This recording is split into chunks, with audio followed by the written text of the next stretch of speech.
the child's father. Child? Hey, wait. Do you mean Rose? Is she here? Rose! Rose, yes. She is in great danger. Since Mother Miranda brought her to the village, we have fallen into darkness. No! What? Why? Take him away. I said get your hands off her! Ethan, no.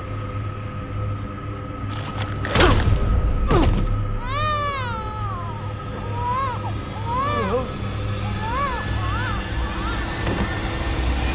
Where the hell am I? Whoa. It's okay. I'm not gonna hurt you. I'm just glad to see normal people at last. The bell tolls for us all. They're coming again.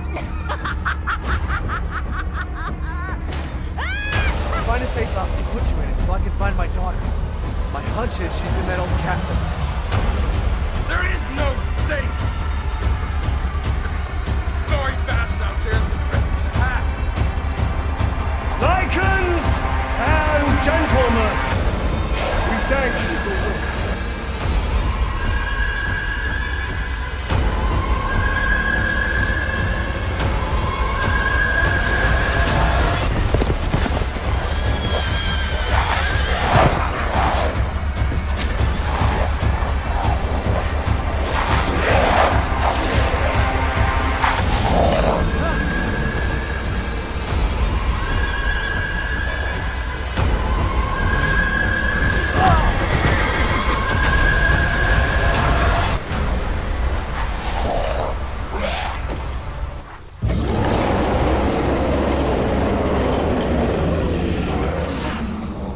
Jesus Christ. What the hell is wrong with this place?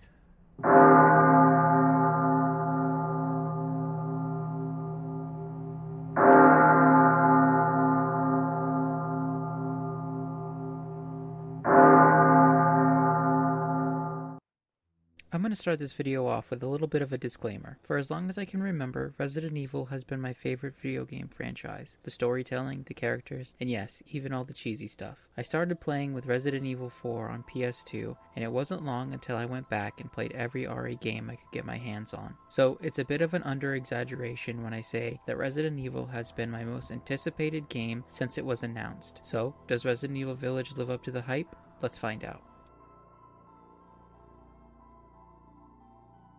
In a lot of ways, the gameplay of Resident Evil Village is similar to the gameplay from Resident Evil 7, just a lot more streamlined and refined in ways that make RE Village a real joy to play. A lot of those refinements come with the game's protagonist, Ethan, and the way he controls. With the experience gained in RE7 and some military training with Chris's Wolfpack squad in between games, Ethan is now a much more capable survivor than he was in his last appearance, and this is conveyed very well during the gameplay. You can see this in the way Ethan now handles firearms and even in his reload animations, saving magazines that still have bullets in them for later. Ethan can also push and kick enemies away after performing a block. This gives you a few precious moments to get back on target and save yourself from getting gnawed on like a fresh ham on Christmas. The enemies you fight have likewise received an overhaul and are now powered by a fairly intelligent AI system. Enemies no longer just walk slowly towards you as you take pot shots at their heads. They will flank you, hang back, overpower you with numbers, sprint at you, and even make strategic retreats to regroup if you kill enough of them.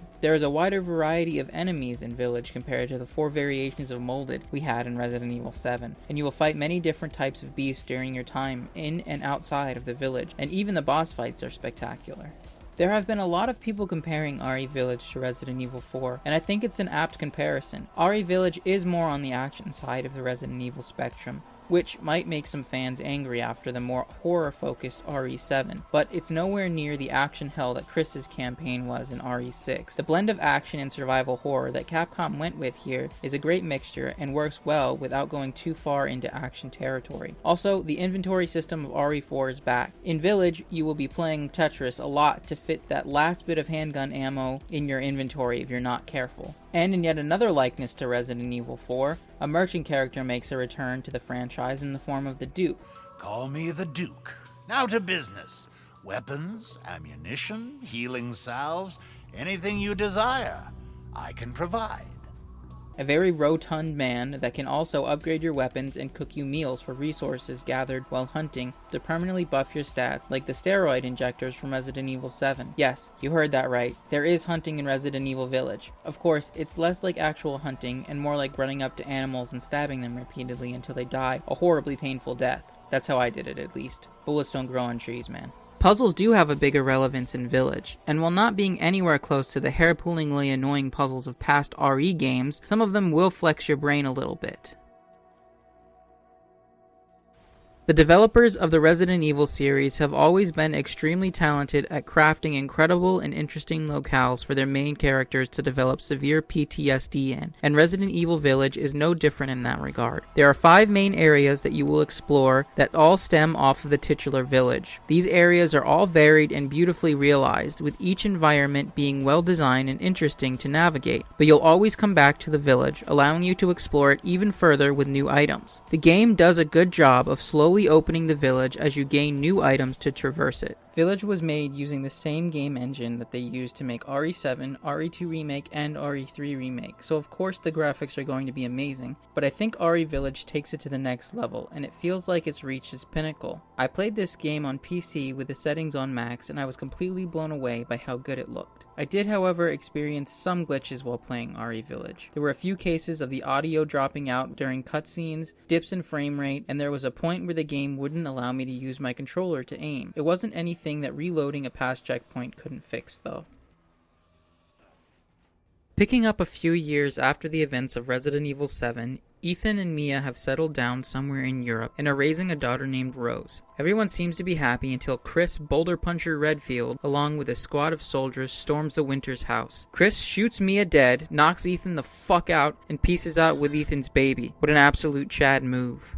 Ethan awakens in the outskirts of the village after Chris's convoy crashes for some unknown reason, seemingly the only survivor. He heads further into the woods, making it through the forest. Ethan finds himself on a cliff overlooking the village. Making his way down, Ethan quickly realizes that this is no ordinary village, and finding his daughter isn't going to be an easy task. The story of Village has a very strong start, and you feel invested in the characters right away. Ethan is a much more vocal character this time around, and in turn he becomes a lot more likable. Capcom, however, still insisted on not showing Ethan's face, and I really can't understand why. Why would you go through so much effort to make Ethan more of a relatable character and then not show his face?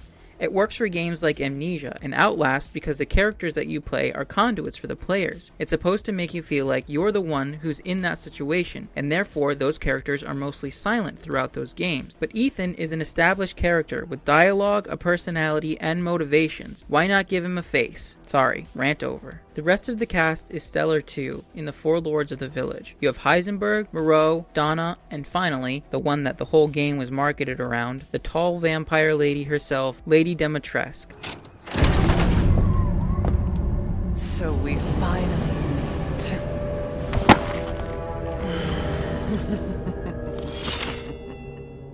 They are all well realized and developed characters that have interesting backstories that keep them from being generic bad guys. Lady Miranda, the matriarch of the 4 lords, is also a very intriguing character, and while she has her reasons for committing all of the atrocities that now plague the village, it doesn't stop her from being just a terrible person in all the worst ways. By the end of the game, however, there are many questions presented, and not all of them are answered. And it's not a surprise, as Capcom has already confirmed that this will be a trilogy, and another game is already on the way to wrap up the story. But it seems to me that at certain points, they just decided to have something be mysterious, to have a mystery, and it doesn't really add anything to the story. But who knows, maybe they'll do something crazy with it in the next game and I'll look back and be like, wow, the pieces were all there from the beginning. You never know. I've noticed a lot of people say that RE Village isn't a scary game, and for the most part, that is true. It is more atmospheric than scary, and you'll have this feeling that you're never quite safe no matter where you are. But there is a sequence in this game that is single-handedly one of the scariest sequences in any Resident Evil game, and to be honest, I was shocked it was in a Resident Evil game.